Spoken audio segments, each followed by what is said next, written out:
बिना लाइसेंस वाले क्रिप्टो भुगतान या मुद्रा पे काम करने वाले लोगों को जुर्माना और जेल भी हो सकती है। शिबा इनू में भी भारी गिरावट, अब तक के सबसे निचले स्तर पर। रिजर्व बैंक ऑफ इंडिया की गुहार, अलग रेगुलेट बॉडी बनाई जाए क्रिप्टो करेंसी के लिए। बिटकॉइन गिर गया क्योंकि लैंडर और सेल्सियस ने लगाई निकासी पर रोक। बिटकॉइन 18 महीनों में सबसे निचले स्तर पर। लूना और स्थिर मुद्रा यूएसटी के संपादक को जांच हिरासत में लिया जा सकता है। वजीर एक्स और यूनिकॉर्न सहित भारतीय एक्सचेंजों को नई भर्ती पर लगा ब्रेक।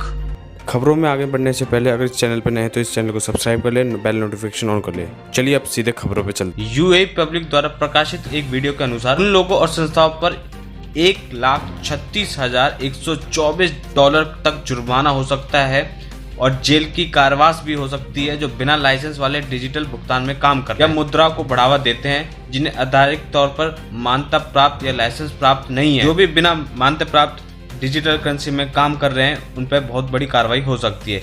इसके अंदर विज्ञापन में झूठा डेटा उपयोग करके वस्तु या सेवा का प्रचार करना, विज्ञापन, प्रचार, दलाली या किसी भी रूप से व्यवहार करना जो झूठ पर निर्भर हो या डिजिटल मुद्रा में व्यवहार प्रोत्साहित करती है। ऐसी इकाई या भुगतान की कोई भी इकाई जैसे आधिकारिक तौर पर संयुक्त राज्य अमीरात में मान्यता प्राप्त नहीं है उसके ऊपर कार्रवाई होगी और उसे जेल तक हो सकती है। शिबा इनू की कीमत दबाव में है क्योंकि टोकन अपने घाटे के 7वें दिन रैंक करता है।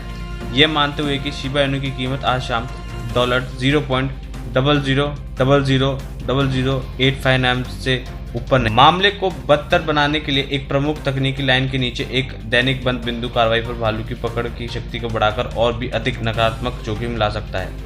इस सोमवार को शेष सप्ताह के लिए शिबा इनू मूल्य कार्रवाई के लिए महत्वपूर्ण होने की उम्मीद है, संभावित रूप से 30% की गिरावट और 20% पॉप देने के साथ। शिबा इनू की कीमत डॉलर से तूफानी तेजी से गिरी हुई है। Security exchange of board of India और आरबीआई मिलकर काम कर। पार्लियामेंट स्टैंडिंग कमेटी के अनुसार ने मेंशन किया है कि ये काफी हार्ड होगा उनके लिए कि क्रिप्टो को रेगुलेट कर सके क्योंकि उनके आवास वाले कंप्यूटर नोड्स अत्यधिक और विश्व स्तर पर बिखरे हुए हैं। इसके कारण उनको ट्रैक करना बहुत ही ज्यादा मुश्किल। लंबे समय से भारत के शीर्ष बैंक आरबीआई ने नियमित रूप से क्रिप्टो के साथ अपने मुद्दे की आवाज दी है। आरबीआई का रुख पिछले 3-4 सालों में लगातार एकदम शत्रुपूर्ण रहा है। बिटकॉइन और अन्य प्रमुख क्रिप्टो करेंसी सोमवार को यानी 13 जून को भारी गिरावट से शुरुआत हुई है जब $12 मिलियन के सेल्सियस नेटवर्क ने ग्राहकों को निकासी पर रोक लगा दी है जो कि डिजिटल संपत्ति के उद्योग में तनाव को तेज करने के लिए न्यूनतम संकेत में है। गिरावट में दुनिया के सबसे बड़े क्रिप्टो ऋण देने वाले प्लेटफॉर्म में से एक सेल्सियस पर खातों के बीच निकासी पर एकदम रोक लगा दी है जिसने अत्यधिक बचाव स्थितियों को दोषी ठहराया है। इस कदम से व्यापक डिजिटल परिसंपत्ति को बाजार को भारी झटका लगा है। अमेरिकी मुद्रा में तेजी के बाद बिटकॉइन लगभग 18 महीनों में सबसे निचले स्तर पर आ गया है। दुनिया का सबसे बड़ा डिजिटल टोकन 24 घंटों के भीतर 12% से अधिक गिरकर $25,000 हो गया है और इस वर्ष 49% से अधिक गिर गया है।